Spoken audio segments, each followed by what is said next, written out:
but I'd like to introduce everybody to Julenna Newbanks. Let's see here. I'm going to go ahead and read from the bio that Julenna provided to us.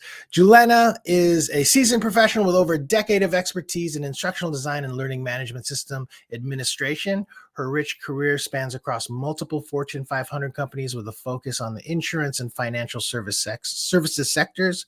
Currently serving as a director of enterprise and partner education at a leading SaaS company, Julenna is the forefront of redesigning their core product training.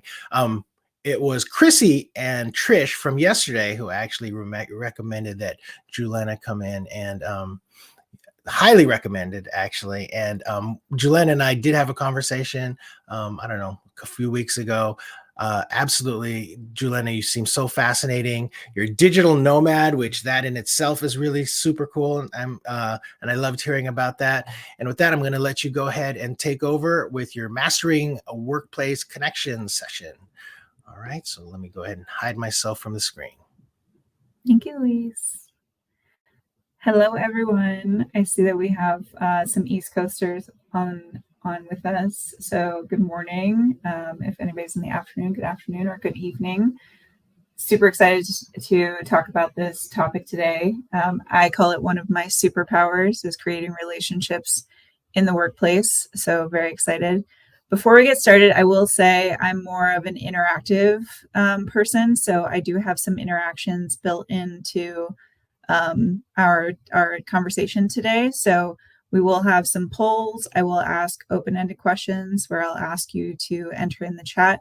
So just be aware of that. Any participation is welcome. So looking forward to our conversation today. And I am going to share presentation, so just give me a second.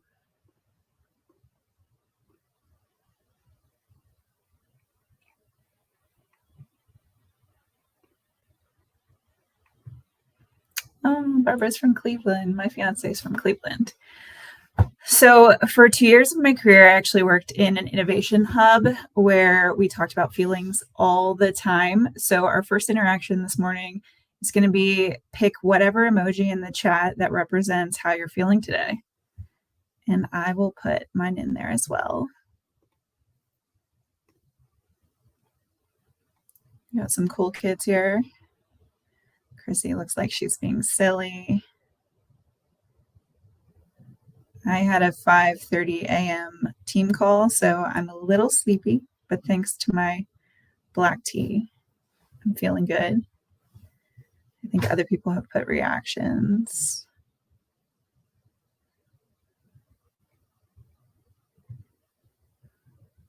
Some coffee, some happy faces.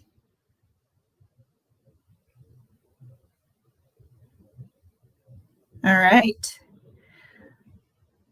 So if any of you have been facilitators of training, understanding the barriers to learning, one of them is emotions. So imagine your students are coming in, they're stressed out because maybe they just got some new direction or something else changed, and your job is to translate information in a way where they'll walk out and they'll be able to utilize it. And so I always like to do kind of a pulse check before I start anything to just say, like, where are we at? Have everybody recognize their feelings and then get started. And so I appreciate all of you participating in that this morning. All right. So our first poll question, I'm going to publish that here, is what is the nature of your current work environment? Understanding this will help me understand how to tailor a conversation today as far as are you remote or are you in person with your work environment? So go ahead, and the poll is open. Looks like people are answering.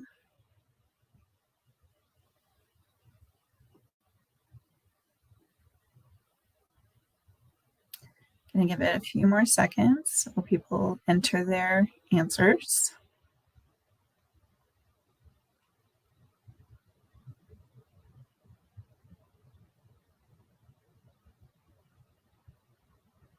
All right, and I'm going to close the poll in about 10 seconds.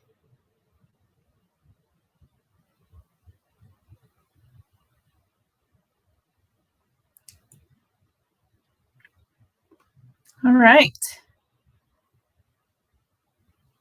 So what I see is we have about 7% are in office full-time, 28, almost 29% hybrid, 57 full-time remote, and then we have some people that are working in school full-time, about 7% of those. So we have a pretty fair share of diversity as far as our current work environments. So that's really interesting and definitely something that I want to talk about when it comes to relationship building, of how those are different.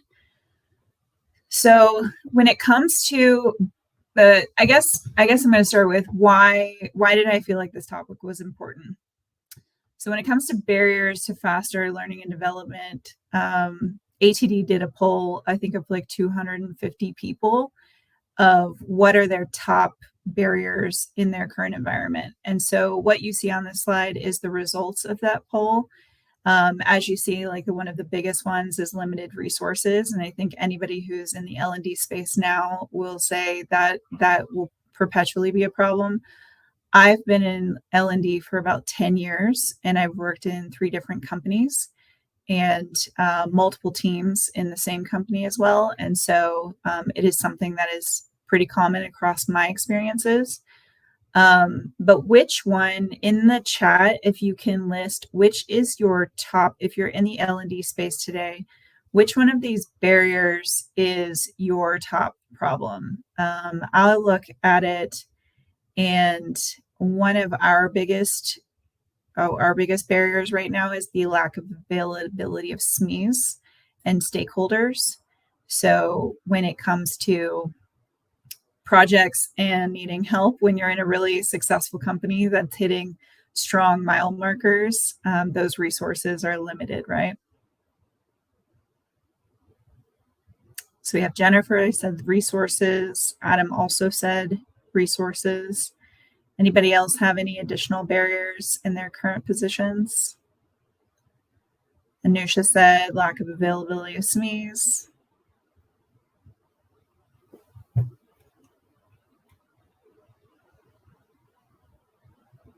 Ken said standardized processes.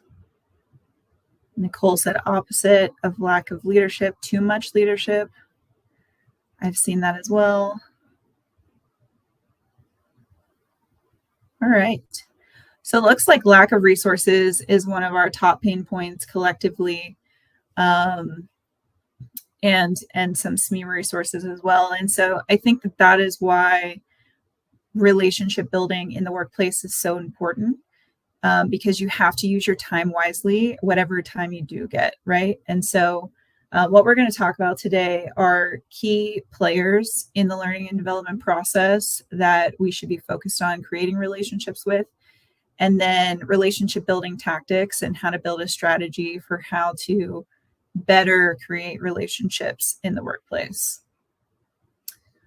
So when it comes to the key players in learning and development, one of the biggest resources that you're going to have is your immediate team. So I have tended to work on smaller, more nimble teams as far as the process goes, and most of my teams have used Addy for development. And so that means as an instructional designer, I own the process from the beginning to the end, from analysis to evaluation. And there were no handoffs, whereas larger teams or different org structures may have handoffs in between, where you have an instructional designer designing, doing the analysis and design, and then they hand it off to a developer to actually develop whatever the asset is.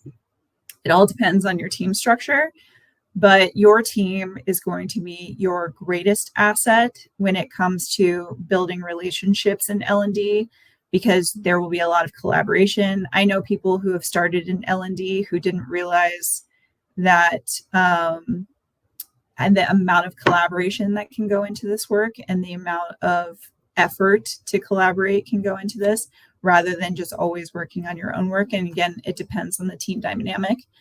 And then you can get support from your team. So if you're working with SMEs that maybe one of your other team members has worked with in the past, and you're having issues with trying to get things from them, they may have tactics that you haven't tried yet to see if that would work better for you. Mentorship is really important. So I started on my first instructional design job to be an e-learning designer.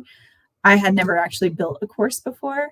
So I was heavily reliant on my teammates who had, or, one of them was learning with me, where we would bounce out ideas and talk about struggles that we were having. And then, like I talked about, is handoffs. So if you need to build something and then hand it off to somebody to continue on or help with, or any of those things, having that solid relationship between team members and that trust and understanding of like what the expectations are is going to be critical to your design process. The second major stakeholder would be your learners. So they are your customers, right? They're what you're building your stuff for. And so building great relationships with your learners, whether you're doing facilitated training in person, virtual learning live, or e-learning development, or any other asset that maybe they're using self-service for, they're the center of the purpose of what you're doing to make sure that they build the confidence and the skill set that they need to do the jobs that they do every day. And then their success directly translates to ours. So something that I like to do with learners, especially when I did facilitated training, is learn their names. And then later, if you're working in the office, call them by name. Or if you're virtual or hybrid, if you see them in the office, say hi to them, ask them a question about something they may have mentioned in the class, make them feel like they're special. All of those things are ways that you engage with your learners, not just in the classroom, but outside of it as well. And again, it will depend on your situation, but even occasionally just checking in to see how people are doing. They're one of our biggest assets, right? And the ones that can give us the best feedback as far as, the level of understanding that they got from a course. So they're definitely key to success in L&D. Some other allies that you want to create would be with your subject matter experts, of course. And so I started off my career where I was actually a SME in the topic that I was building training for. And let me tell you that was much easier than where I'm at right now, where I'm not a subject matter expert in what I have to design or build or help others build. And so building those subject matter expert relationships is really important. Luis mentioned that we're going to do a session on change management. And so if you're familiar with change management, knowing that training comes at the end of every project before implementation, and usually it's rushed right before implementation, getting SME buy-in, regardless of the situation of whatever the project is so critical to the success of hitting deadlines, especially really tight deadlines.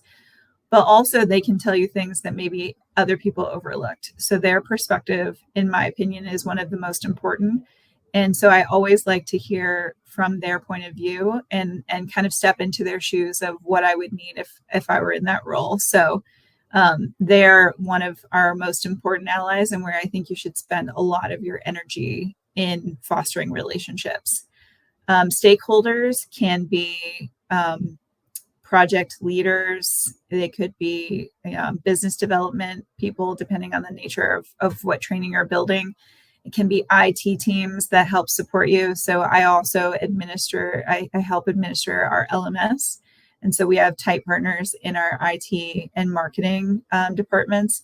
And so those are my stakeholders that I have deep relationships with, that I'm always talking to, checking in on, and sharing information with. And so they can also help push things along for you. So they are a key stakeholder, or they are a key ally as well. And then you have leadership. So one of the most successful thing that I've ever done is really invest in the leaders of whatever department I'm supporting, especially, and getting to know them, because they can make decisions when it comes to the barriers to our L&D process. So when we think of resources, when we think of SME availability, leadership a lot of times can dictate those things and make those decisions. And so the influence that we can have on them and the respect that we can get from them for our expertise in the work that we do is critical. And those relationships can all look different. One of my favorite relationships that I've built over the years is I have a top leader who's now a president of one department in a high Fortune 100 company, is music. We talked about music, and he'd be like, "What are you listening to today, Jules? Like, what's new? Like, what's a great song that I should put on my playlist?" And we would always share music, and we'd see each other in the hall and talk about what we're listening to today. And so those little things and building that rapport go a long way. And it sounds a little silly because sometimes that may be natural, sometimes that might not be natural. And obviously it's going to depend on the culture of where you're working and how open those people are. But I've always seemed to have success in building that personal rapport. So again, leadership can really be make or break to any project that you're working on. And the last critical relationships, I would say, are other L&D professionals. I have had the pleasure of going to DevLearn a couple of years. It's the only L&D conference that I've ever been to. And 5 years ago, I made a friend who works at an insurance carrier, and we are constantly passing things back and forth and talking through ideas and how to better do things and what's new in the marketplace and like what we should be watching and that kind of stuff, and testing out things that we might be trying that are non-proprietary. Having those relationships, in my opinion, are the most critical of just keeping up with trends, but also making sure that you continue those connections and continue growing, especially as you get further into your career. So I definitely recommend that, and building your professional network. And mine consists of former teammates and people I've met throughout the years who are in the industry. And so all of those connections can look really different and be at different levels. But I would say in your community that you want to build, in your L&D community, these are some of the most important people as well. All right. So we have another poll question. Do you have a strategy that you currently use to successfully build relationships at work? And I'm going to publish it here. All right, and we'll take a minute to fill this out.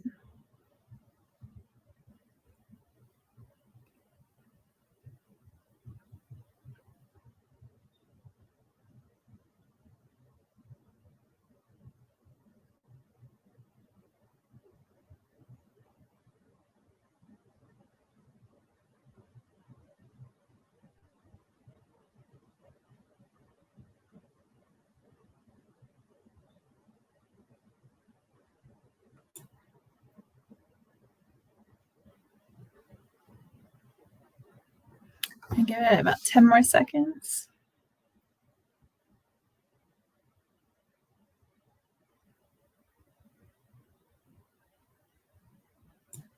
All right. So of the people that answered, looks like 41% said yes. 58% said no. That is great. Looks like about half of people do have something in place. If you have any best practices, I would just ask that you share some so that those who don't have them, in addition to what I talk about, can add those to their strategy as well. So when it comes to building a strategy for making relationships at work, my recommendation is to be really intentional and to be genuine. So like any community that you're wanting to join, for instance, Luis mentioned that for the last 2 years, my fiance and I have been digital nomads here in the US, exploring different cities that we wanted to live in. And one of the biggest parts of picking a city to live in is going to be the community that you're able to create. And so based off of the community that we were able to create in a short time period here, we chose Las Vegas as our new home. And so that's where we live now. And so I was really intentional when we lived in different cities to say, what do I want out of a place to live? And community is something that's very important to me. And so I was able to join some hiking groups and some book clubs and those kind of things to be able to create a community, to the point where, after just a few months of knowing people, I had Christmas dinner with one person's family, and, the holidays were less lonely. And so what I would say is, you get out of something what you put in. And so if creating relationships is something that you prioritize and that's something that you want to create, then you really have to be intentional. And I would say, especially if you're working remotely, it's something that I've been dealing with for the last 2 years of being at a full-time remote position, is how do you create those organic connections that you used to have, whether you were microwaving something in the lunchroom or just walking past somebody in a hall, like I was talking about music, you run into them in the hallway, or any of those chance encounters. You don't have the same opportunities in a hybrid or a full-time remote position. And so I would say you have to be more intentional if you work remotely, right? Where you're reaching out to people a little bit more, or engaging in different ways, and having some more intention when it comes to setting up informal meetings. And so those are the two most important things: is always be genuine to yourself. And so if it's something that you really don't feel comfortable doing, don't put it as part of your strategy. Do things that come naturally to you, but that you're intentional about, right? And so if stopping somebody in the hallway randomly and sparking conversations give you anxiety, then don't do it. Do something, put something on your strategy that makes you comfortable, and that you're able to do with ease. So that's my recommendation as far as coming up with a strategy. So some of my favorite tactics when it comes to building workplace relationships include active listening. And I think Rachel just put that as one of her strategies as well. And so I love that. I did not pay Rachel to put that in the chat, just so everybody's aware, but Rachel, we're on the same wavelength, so I think we should be friends. Listen to understand, not to respond, right? And so I think a lot of times, especially on virtual calls, that we tend to talk over each other, and active listening can kind of go by the wayside sometimes. And so one of my tricks, and I'm not endorsing this product as far as like, you don't need to go buy it, like this is not an ad, but one thing that I always have is some type of fidget toy that doesn't make noise. And so this is a squishy ball. And so in order to be an active listener, I know that I need to focus my energy into something so that I am able to fully be present, fully listen, and not be distracted. And so I'll have it under the table or under the desk when I'm having a conversation, and will squeeze the thing until it's my turn to talk. And so figuring out how to be better active listeners, especially when you're really excited about a topic, you're not intentionally talking over, but just making sure that we're being active listeners and really understanding what the person's saying before we're responding, I think is so critical. And I think that it goes a long way when somebody feels heard, right? So that is definitely one of my top ones as well. Lead with empathy. So when it comes to being human, everybody's human. We talked about feelings at the beginning of this. Feelings are a part of our life. It's a part of our being. They're just there. And luckily, I think as we progress in the workforce, in some instances, it is more acceptable to acknowledge feelings, whether it's frustration or, the happiness, whatever it is. I think sharing feelings on things to be able to move forward is really important. When you think of change management and the change curve of like any kind of change that people are going through, they go through these series of emotions. That's what that curve represents. And so if you don't acknowledge those, it's really hard to get people into buy-in. And so you'll have that a lot in your stakeholder relationships or SME relationships, where they might be going through their own changes, and then also dealing with trying to be supportive for you. And so just understanding where people are coming from, what workload they have, being empathetic. I'd say try to not assume the worst. Always try to assume the best, that people are trying to do their best. And then, let them show you otherwise. But I would lead with making sure that you assume the best of people. So that's empathy. Recognition. So this one to me is something I've been working on for the last year in my full-time remote job, is recognition. So I work for a smaller company. It's about 2,000 people. And so I think that I have a lot more opportunities to celebrate people. And we have some steady emails that go out where we have work anniversaries announced that are specific milestones. We have congratulations on successful launches for our software.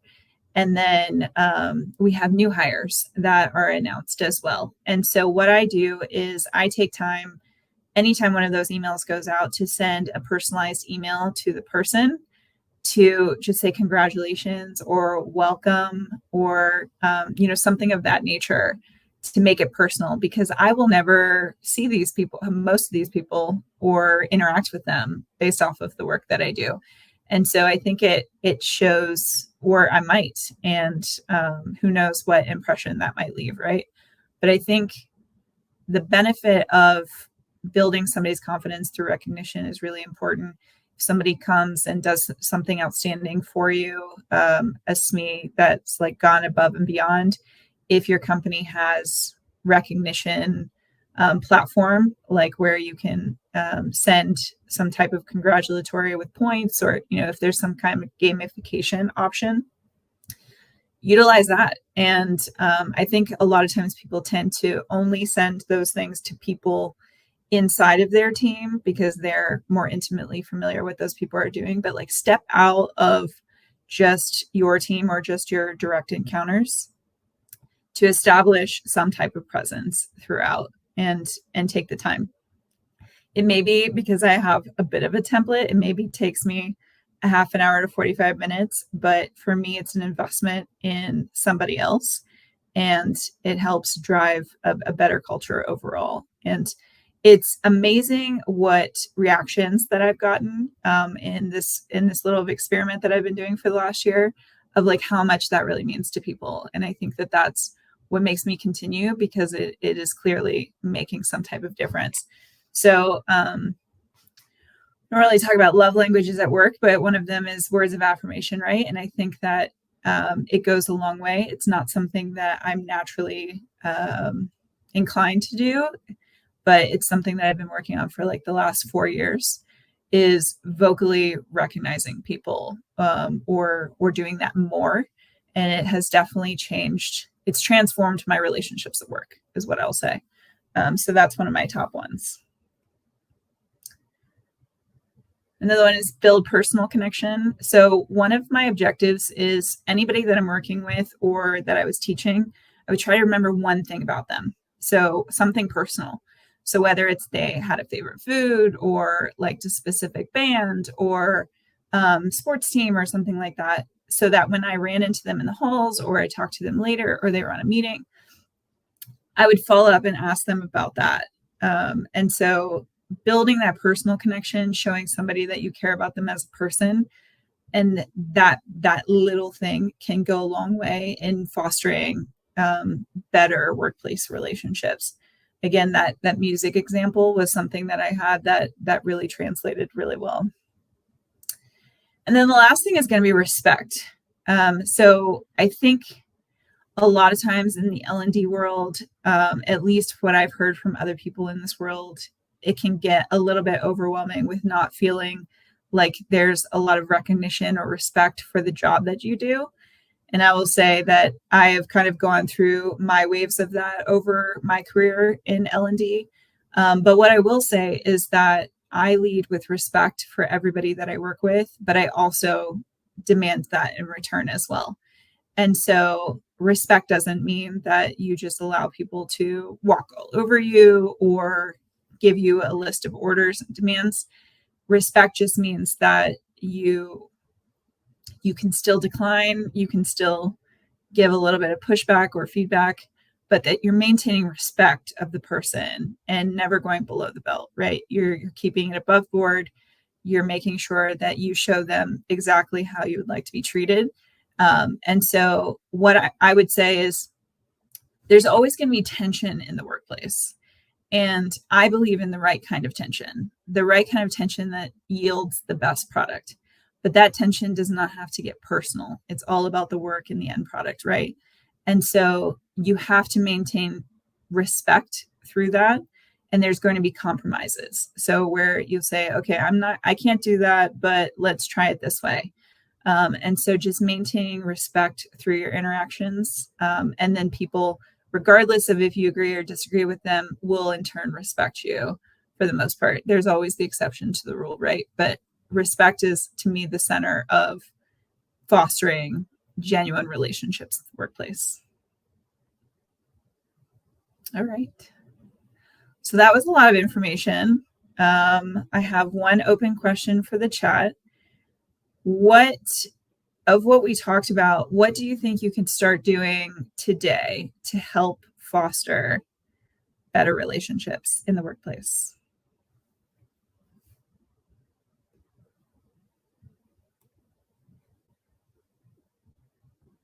And you can put your answers in the chat since it's an open-ended question.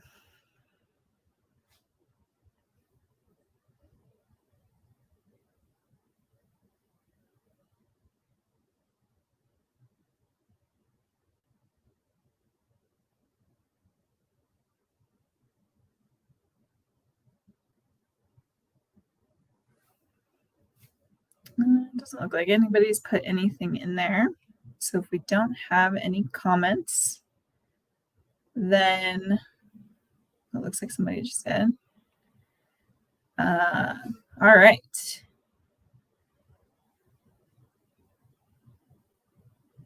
So we have thank a client for previous work, potentially create opportunities to connect on a personal level, respect colleagues' time, ask if they have more work, yeah. Start a conversation. Sometimes it often starts as a water cooler talk, for sure. Reach out to students and remind them of the option to meet for a chat with me virtually. It's a great one, Nicole. Check with contacts from my ID online course.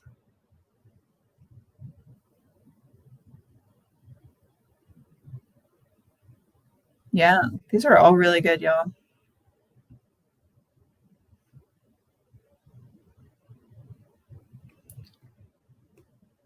Well, I would love for all of you to connect with me because I would really like to know if anything that we talked about today resonated with you or if you were able to do something that worked for you. I would love to be besties. So you can connect with me on LinkedIn and would love to continue this conversation and share ideas for how to better build workplace connections. Right, Luis? I have a couple questions for you, Julenna. Yeah. What are the hardest connections to make? What do you think? What has been like for you personally? Where are the connections that might be a little bit more challenging than others, and what can you do about that? Yeah, I think some of my hardest conversations with establishing connections would be with people who have never worked in a company with a learning culture. And by learning culture, I mean where they have established onboarding, they have established LMS, they have professionally designed training. And so if they've never seen that before, sometimes it's hard to get them to see the value. Yeah.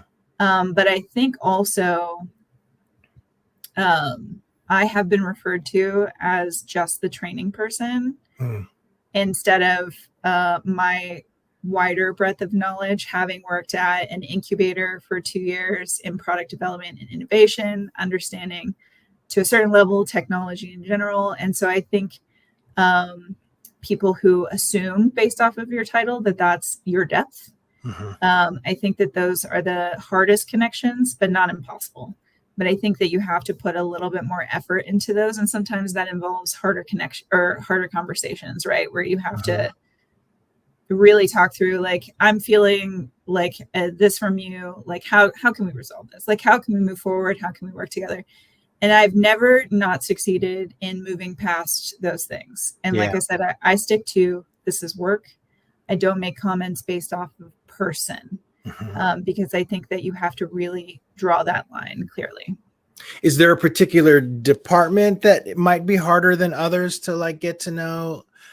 Like I know that just historically, it seems like people have talked about, you need to go buy, a bunch of donuts for the IT department if you want to get to know, stuff like that. Yes, the IT department sometimes can be one of my hardest stakeholders to win over, because we're remote. I can't send donuts all over the world, or else I totally would on my own dime for sure. But I think that really investing that time is critical. But I think also recognizing when you need to like back off, right? When you need to just like let things settle, let things lie, and then come back to it later. I think having some of that intuitiveness of like, now is not the right time. Like I always operate in like those emotions that we talked about earlier, like what kind of day is this person having? Like, is this the right time to have this conversation? Because if it's not, I will wait for it, because I can tell when somebody's like a little bit grumpy, a little bit on edge, or there's something going on under the surface, right? Everybody's an iceberg. So there's always something dwelling there, but there's some days that you're just like, I'm going to leave this today and we'll circle back to this tomorrow. So it's about also timing. Timing is critical. Do you, are there any negative aspects to being connected to everybody? I mean, do you end up like having people step into your office and sitting down and like, getting you into things that you probably would rather not be into? Yeah. My therapist calls me a human lie detector. So it is a problem because people will overshare, right? I think it's about boundaries and creating workplace boundaries, right? Of like what you can help with, what you can't help with. But I think that there's a lot of give. I give a lot. I think Chrissy refers to me as an octopus the other day, because I tend to kind of spread myself across, at least within our team, to try to help everybody kind of move through their work. And so that then sometimes will make my work suffer. And so you do have to create some type of boundary where you say, like, I can help you up to a certain point, and then like go off and do this thing and then come back to me and we'll see where we go. So there are needs for boundaries. I'm just not the best person to create them. Okay. All right. I do have like some great questions in chat. Let me go. I'm going to jump into the QA area because we do have one question here from Anusha. How do we sustain the relationships we build in the workplace? Yeah, that's a really great question, Anusha. I think it's about the intention that we talked about. So whether like if you're focused on one in particular because of the timing of who you're working with, it may be that you're setting a reminder in your calendar to connect with that person on a specific day, right? Something that maybe they don't see that you keep private, but some kind of visual reminder for you to say, I need to connect with this person in X number of days. And it can just be like, hey, do you want to have a virtual coffee? Or if you're in person, do you want to meet up for lunch? Or, something like that. But it's really about continuing that conversation, but keeping it organic and not feeling forced. And so certain relationships, like the person I talked to last week that I had met at DevLearn, will go for months sometimes without talking. But I'll touch base either on LinkedIn. I'll celebrate, his accomplishments or connect in other ways. Or, I'm big on sending greeting cards. And so in a virtual environment, it's a little bit more tricky. So you can send virtual ones, right? But just being like, hey, I hope you have a great day, thinking about you, or something like that. And so I think it depends on what's natural for you and like what you can commit to as far as the effort that goes into it. But I'd also say it's two ways, right? Is like you need to also, that person also needs to be engaged as well. And so some may be more engaged than others. So you have to divvy up your energy accordingly. Excellent. Okay. Got a good one here from Karen Manders. How do you reconnect after conflict? That will depend on the person, I would say. But I think you have the hard conversation and then you intentionally, towards the end of that conversation, say, I want to reconnect in a week. You don't want to leave it too long, right? So like whatever is reasonable for you. I want to reconnect in a week and make sure that moving forward, like this will no longer be an issue. And so make it intentional. Don't just like leave it to chance or leave it up to the other person. I think like if you're the one feeling a certain way, I would say you set up the meeting to say, I just want to like touch base after we've had some time to think about it and process it and feel it. Because some people are verbal processors, some people internalize. And so depending on what type of personality they are, you really need to cater to whatever their personality is and not force it, right? If they're internalizer, they need that time and that space to walk away and like really think about it. So I'd say set up another touch point to say, hey, we had this conversation. We had some differing opinions. How are we feeling now? And like have an open conversation. One thing I didn't mention was creating that safe space. And I think in the relationships that you build, trust is one of the most important things, and creating a safe space for people to give you feedback. Mm-hmm. It is not always the easiest thing to hear that you've offended somebody, that you've done something that hurt somebody, or that has upset someone. But letting them talk it out and their feelings, acknowledging their feelings, and then saying, how do you think I can resolve this? Or what can I do in the future so this doesn't happen again? Mm-hmm. Taking that accountability is, to me, so key. And how every conflict that I've had in work almost has been resolved and we've been able to move forward with no tension. Mm-hmm. Mm-hmm. Do you ever team up with anybody for like this type of an effort? Is it ever, or, have you ever worked with like a L&D team to kind of be the, the connector? Sometimes, like it will just depend on the situation, but okay. Yeah, sometimes. Mark is asking, how can you find out what workplace culture is like, especially like for a hybrid role? That's a great question, Mark. I don't have a lot of experience in hybrid because I only did it in 2020 for a very brief period of time. And then I went full-time in office for 4 months, and then I've been full-time remote for the last 2 years. So hybrid is kind of a new thing for me. But I think if you have the ability in your hybrid team to have designated time to be in the office together, or designated time to all be virtually in the same place, whether it's virtual happy hours or those kind of things, that can give you a read on the culture. If you're talking about like jumping into a new company, you're going to just have to feel it out. But I would ask in the interview process what they do to intentionally build engagement. Engagement's the keyword for HR, right? Is like, how do you drive engagement at your company? So for example, last year, my team did a virtual 5K where some people walked, some people ran, but we each did our own. So I designed, Louise, I did it in Canva. I designed bibs, race bibs for everybody to print off. They each took their own selfie once they were done with their race. And then, we published an article about it. So I would ask, if you're in the interview process, what do they intentionally do to drive an inclusive and engaged workplace culture? Mm-hmm. Mm-hmm. How about, okay, so I work at a tech company with pretty much a whole group of introverts.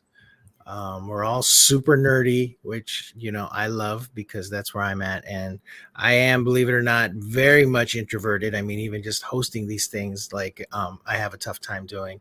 But how do you reach out to people like that? Like, I'm sure, if you were in an incubator, if you've worked in a variety of environments, you've probably dealt with lots of introverts. Any tips there? Yeah. So I learned early on in my facilitation career 10 years ago that playing Family Feud as an opening activity for any training class can royally be a barrier to learning if you've upset someone who doesn't like to be in front of people answering questions. Yeah. So I have learned through trial and error of how to manage those. And I think that that's where your individual approach for that individual comes in, because I consider myself like an omnivert. I still get nervous when I do these things. People probably heard my voice crack a couple times in the beginning. So I have my trusty little squishy ball to like channel my energy, right? No matter how many times I present in front of people, how many years I've done this, I still get the butterflies. So I think it will depend on the individual, because some people are at varying levels, but I never want to push someone out of where they're comfortable in order to maintain a relationship, right? And so that's where the organic and genuine connections come in, of like feeling them out, trying some different approaches. Like if face to face or video chat is not the most ideal, then maybe it's just a chat, right? Where you're sending them a message. Hey, I saw you on the list of somebody who did XYZ. I thought that that was great. Congrats on this. Or, I heard, you had a new baby, or, whatever it is, like make it personal to them and kind of feel it out. You just have to really see what works for that particular person. Because some will be more open to new things than others. And sometimes it just takes time. Yeah. Yeah. All right. Here's one from Ethel. How would you go about developing a relationship with someone in the field with more experience in hopes of a mentorship? Oh, that's a great question. Mentorship is hard because I think people define that differently, right? As far as like what your expectations are. If they're in the field and you haven't like met them virtually and it's just like cold, you got to start off with like the compliment sandwich, right? Is like make sure that you're like stroking the ego and being like, I hear that you are at the top of your game, and I see all of these great things that you're doing, and I aspire to do great things like you do, and would love to pick your brain and start with something casual, like, because a mentorship is kind of like picking a therapist or picking a doctor, right? Like you really have to be on the same page and have the same core beliefs, I think. And so if you don't, it kind of becomes like unmatched, like unevenly matched rather. And so you really need to make sure that this person, regardless of their accolades, also has some of the same core beliefs as you, and that those match up. And so I'd say do some casual conversation first, with virtual happy hour, virtual coffee chat. But you have to send some kind of message, right? Some kind of cold message. So I would start with the compliments of, I see all these things. I would love like a little bit of your time. Start with like 15 minutes and then see if like what the aptitude is, or, what their appetite is to have more of those informal and at what frequency. And then I would approach the conversation of a formal mentorship, and I would come with, this is kind of what I'm looking for. This is the time commitment that I was thinking as far as like the time that we would spend together and the frequency. And then they would have to agree to it. But that's how I would do it. How are you mentoring anybody now? I am not. Other than my team, I am not. Have you been through that process at all as either a mentor or a mentee? Yeah, I have. At one of my previous companies, it was a like more structured, like where they had a structure for mentor mentee where it was defined, and they said, this is what it looks like and this is the commitment you're making. And so I have had that in the past, and I do think that it is beneficial, especially if there is like one place that you're really trying to get to. Right. And I think just here in this space in particular, that type of relationship can be, pretty common. Just because educators, by default love to share and help each other along. Right. So Yeah. I think I think, just jumping in there and giving it a try, Ethel, I nothing wrong with that. I think that, just go for it. and just straight up ask sometimes. Now, I know that some people have done that. I've heard like some people have done that, and then some mentors like, well, I can do it for a fee, but yeah, I wouldn't do that if that were the case. But no, and that's where that personality matching and core belief matching have to align, is like, because they have to want to give to a certain extent to really help you. And so if the person's not invested or doesn't have the capacity, then maybe it's not the right time, or it's then not the right person. Yeah. But I think something we didn't talk about today is fear of rejection, and how you really have to, I don't think anybody likes rejection. I know that I don't. And sometimes that is something that makes me want to hold back a little bit. Mm-hmm. And so I think that you have to approach these things knowing that that's a possibility, but still doing it anyway. Yeah. You have to be fearless. You have to be genuinely yourself and show up as yourself. And like Chrissy said, like, everybody nerds out about something. And so like building connections with people means a certain level of vulnerability. Yeah. And so you really have to be willing to put yourself out there. And that's harder for them. Do you have any opinion on the importance of having a mentor in this space? Is that something that you would highly recommend to everybody, or any feedback on that? I definitely would, especially starting off. If you're just starting in your corporate career, if you're transitioning, especially, or you're just starting your career period in a corporate style environment. Mm-hmm. I learned so much in my first 4 years of corporate America that really shaped me and refined some things that needed to be refined. I'll say, the first time I ever designed a logo, it was for like a celebratory program that they had in our sales department, and I designed the logo and we launched with it. And then 2 weeks later, the marketing team decided that theirs was better and that they were going to relaunch with theirs.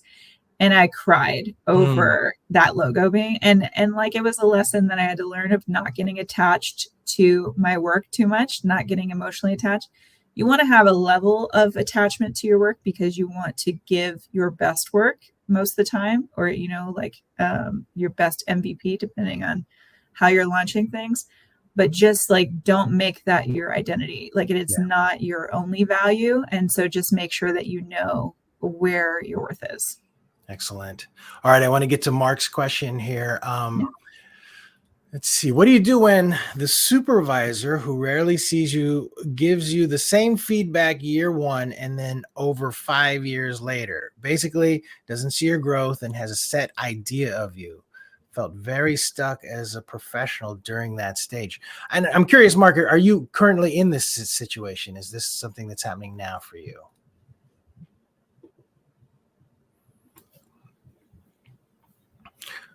He says it's not. Yeah. Okay. Yeah. Interesting.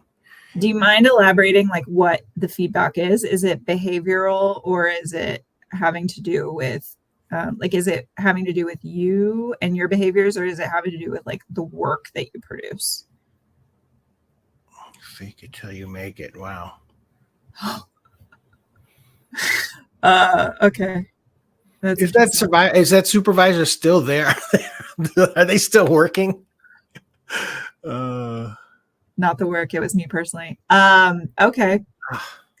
I don't know that I have a lot of feedback on that one, because like, at the end of the day, you are who you are. I actually saw a video the other day from TikTok of a recruiter who says, never talk about, like, people don't hire you to talk about the risks. They just want you to do the work. And this is kind of, it seems like that person kind of aligns to that same mentality.